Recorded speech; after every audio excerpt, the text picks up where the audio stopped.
Next on our list of topics is the privacy standard set up by HIPAA.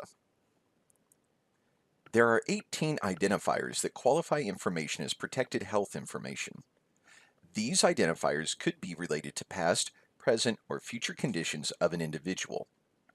HIPAA privacy rules apply for information that is considered to be PHI. The HIPAA de-identification standard states that all 18 identifiers must be properly removed if information is no longer to be considered PHI. Once all identifiers have been removed, HIPAA privacy rules no longer apply to the information. In general, HIPAA states that PHI should be shared only with agencies and individuals who have a need for the information, and that only the minimal degree of information required should be released.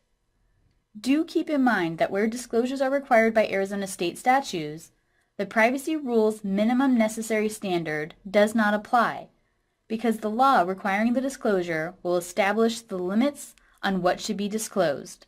In order to keep patient information as private as possible, each covered entity should have specific members who process PHI.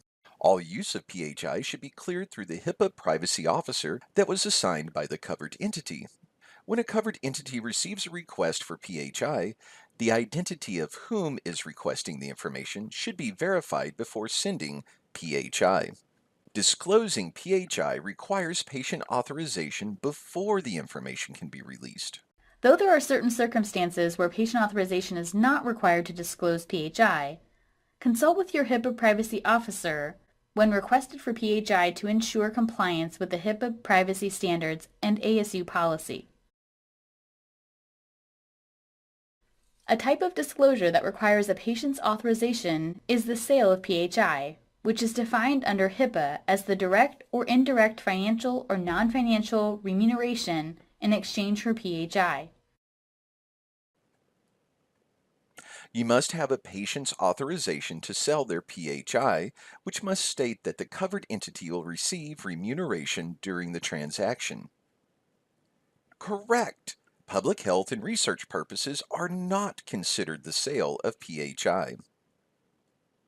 Covered entities must comply with HIPAA privacy standards for a patient's PHI for 50 years following death. A covered entity may disclose the descendant's PHI to others who are involved in that person's care, such as a burial home.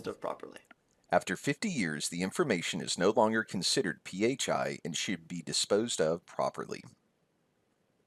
When patient authorization is required, the authorization must be written in plain language and be signed by the patient.